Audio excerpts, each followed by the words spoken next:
Hello and welcome back to In the Kitchen with Matt. I am your host, Matt Taylor. Today, I'm going to show you how to make a whole wheat bread. I had a request to make a wholemeal or whole wheat bread, so here we go. Here's a simple, easy recipe for whole wheat bread. It's really easy to do. If I can do it, you can do it. Let's get baking. First, let's go ahead and start our yeast. We want to make sure our yeast is good. Start with our water. Down below, I'll list all the ingredients and the amounts. This is 2 3/4 cups of water.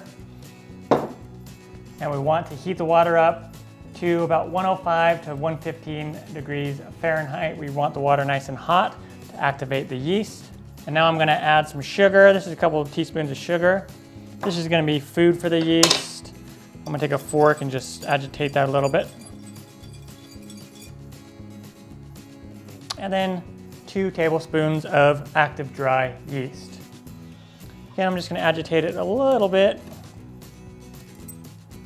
Now we just want to let this sit and let the yeast do its thing. And let's let it sit for 8 to 10 minutes. And it's going to get all nice and frothy or foamy. If it doesn't do that, then the yeast is bad, or your water's too cold, or your water's too hot. So you need to start over.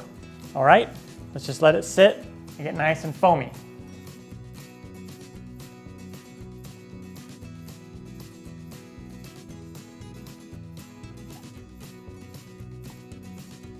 All right, look how nice and foamy this is. I can tell my yeast is active, it's thriving. All right, now let's start adding more of our ingredients.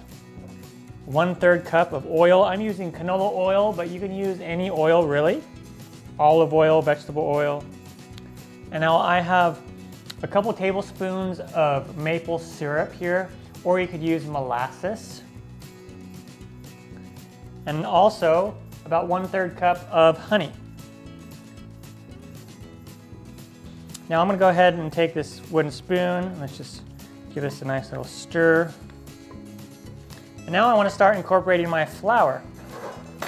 I have 7.5 cups of whole wheat flour, and we're not going to dump it all in. We're just going to start adding a bit of it at a time until we get a nice dough to work with. So I'm going to start with about 1.5 cups worth. All right, great. Add some more.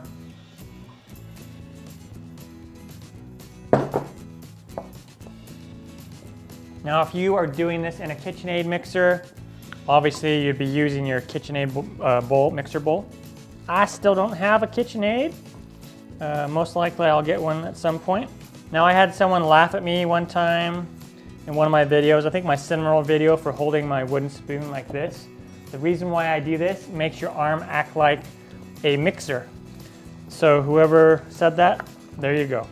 If you hold it like this, that's a pain to do it that way. This is so much easier. Dough's starting to come together. Now I'm going to add some more flour here. And then at this point, I'm going to add my salt. Tablespoon of salt.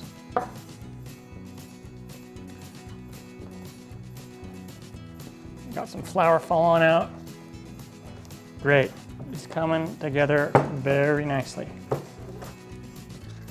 Now, once it's too hard to work with, if you're doing this by hand, it's too hard to stir. Let's go ahead. It's probably still going to be sticky. It's okay. And we're going to just start to use our hands with it. So we're going to knead it just a little bit inside the bowl. Add some more of our flour.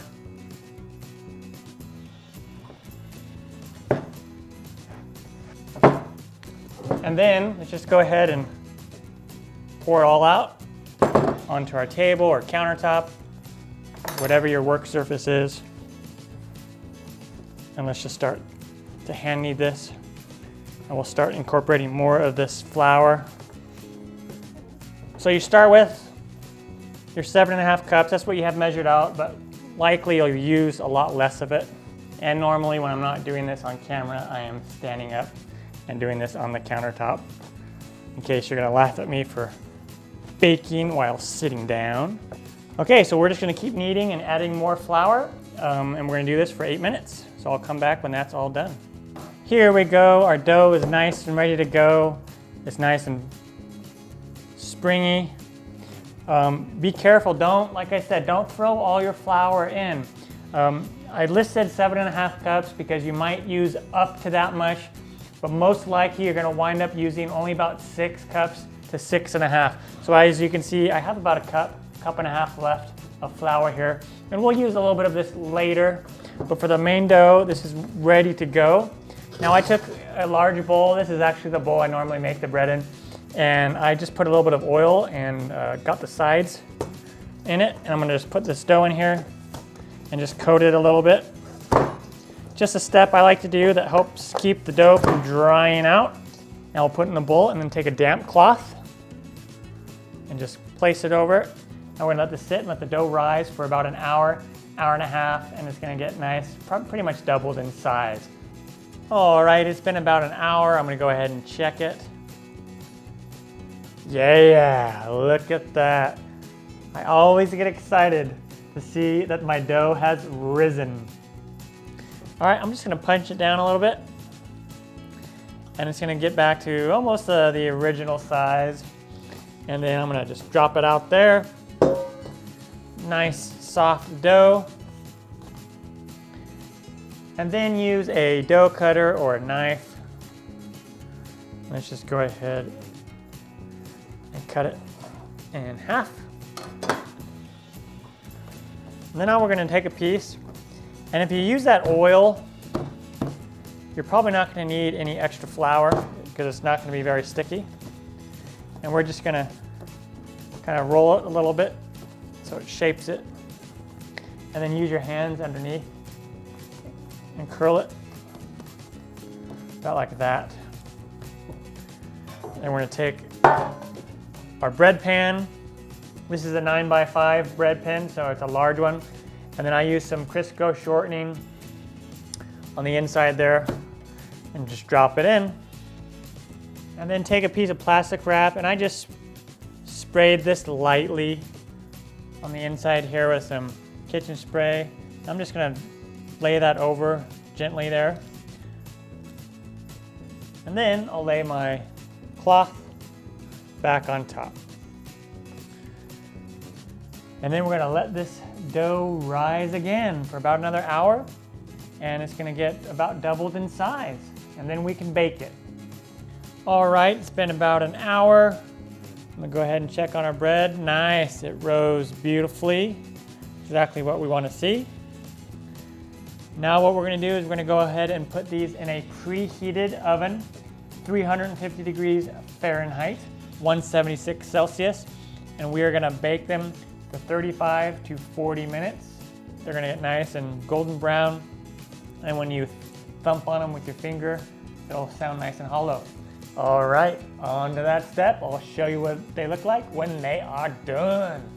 All right, when you take them out of the oven, they'll look something like this.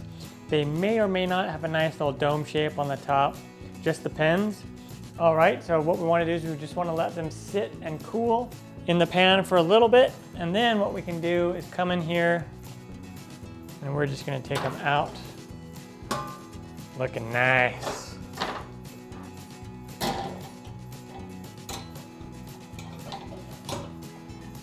And let them cool the rest of the way before slicing into one of them. All right, let's go ahead and slice into this one.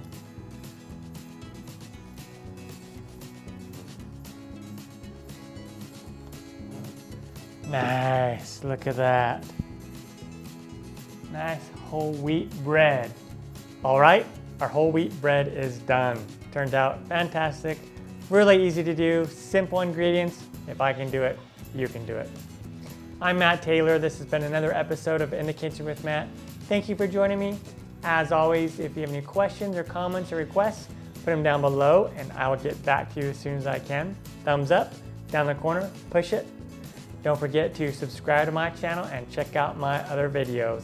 Also down below, you'll find the links to my other social media accounts, my other YouTube channel, as well as all the amounts for the ingredients. Take care. Time for me to dive into this slice. Oh yeah, I wound up putting a little bit of butter on this.